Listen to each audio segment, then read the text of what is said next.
হয় চাওক, কালিলৈ ভোগালীৰ উৰুকা আৰু উৰুকাৰ বাবে ইতিমধ্যে সমগ্ৰ ৰাজ্যবাসী সাজু হৈছে। প্ৰান্তে আচলতে ভোগালীক লৈ বিভিন্ন ধৰণৰ প্ৰস্তুতি। কোনোবাই যদি ভেলাঘৰ বনাইছে আৰু গৃহিণীসকল এই মুহূৰ্তত আখলত ব্যস্ত। আৰু সমান্তৰালভাৱে ৰাজ্যৰ যিসকল যিসকল আচলতে গোপালক সকলো কিন্তু এই মুহূৰ্তত সীমাহীনভাৱে ব্যস্ত।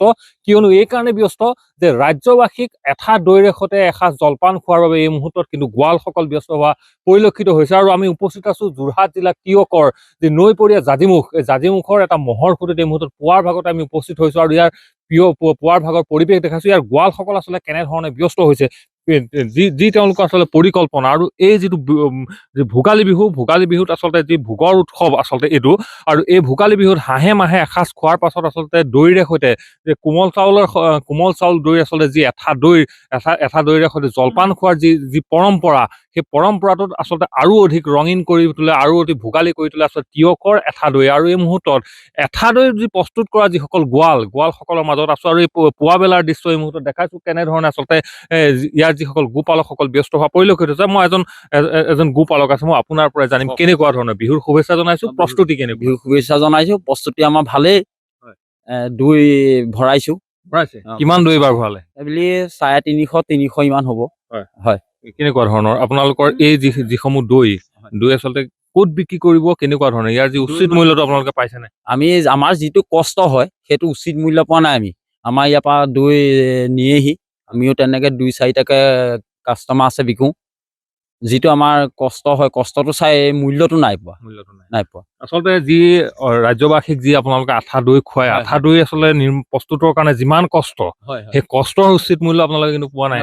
ৰাইজে আঠা দৈ খাইছে জলপানৰ লগত, কিন্তু আমাৰ কষ্টটো নুবুজে কোনো। হয়। এটা কথা সুধিম যে যি আচলতে বিশেষকৈ জাজিমুখৰ এঠা দৈ, তিয়কৰ জাজিমুখৰ এঠা দৈ, তিয়ক নামটোৱে আচলতে গাখীৰৰ বাবে বিখ্যাত তিয়ক। আৰু তিয়কৰ এঠা দৈ, জাজিমুখৰ এঠা দৈ, কি বিশেষত্ব আছে যে ৰাজ্যৰ বিভিন্ন প্ৰান্তত আচলতে গাখীৰ পায়, কিন্তু জাজিমুখৰ দৈকণৰ আচলতে কেনেধৰণেনো আপোনালোকে প্ৰস্তুত কৰে? প্ৰস্তুত মানে নল খাগৰি এইবিলাক খায়, ইকৰা চিকৰা খাই মেলি নৈ কিনাৰৰ ঘাঁহটো খাই আঠাটো বেছি হয়, সেইটো কাৰণে জনবিখ্যাত। হয়। নিশ্চিতভাৱে আচলতে এইসকল লোক আৰু এনেধৰণে ব্যস্ত হোৱা পৰিলক্ষিত হৈছে। মই আৰু এজন গোৱাল আছে, মই আপোনাৰ পৰা কথা জানিম কেনেকুৱা ধৰণৰ, কেনেকে প্ৰস্তুতি, বিহুৰ বাবে প্ৰস্তুতি কেনেকুৱা? বিহুৰ বাবে আমি ভালকে প্ৰস্তুতি লৈ আছো। যেনিবা মই এতিয়ালৈকে 250 টেকেলি বৰাই থৈছো। তাৰে সি কাইলৈ উৰুকাই, এই উৰুকাতে আৰু কিছুমানে আৰু চেল হ'ব আৰু বিহু এবাৰ ভাল হ'ব বুলি ভাবিছো। কেনেকুৱা কিমান আপোনালোক যিটো দাম ধৰিছে আপোনালোকে, সেই দাম আপোনালোকে পাইছে নে? আমাৰ সেই টেকেলি হিচাপত চপোৱা দৰাবোৰ আমি 200কৈ দিওঁ। 5 লিটাৰ দৰাবোৰ আমি 600-700 তেনেকে। হয় চাওক, আৰু এই মুহূৰ্তত আচলতে ব্যস্ত। এই মুহূৰ্তত আৰু যিহেতু পূৰ্বে কৈছো যে আজি তাৰিখত ৰাজ্যৰ প্ৰতিটো প্ৰান্তত ব্যস্ত, প্ৰতিজন চহা অসমীয়া এই মুহূৰ্তত ব্যস্ত।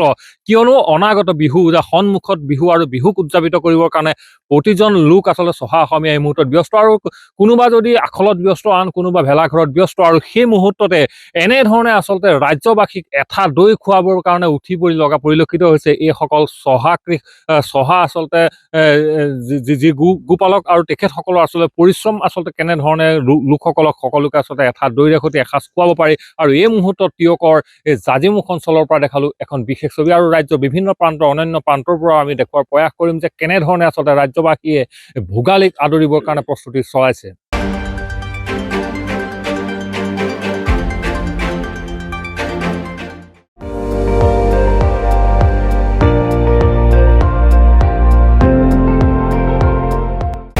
আপুনি চাই আছে ND24, সৰ্বশ্ৰেষ্ঠ নহয়, সৰ্বোত্তমৰ দৌৰত।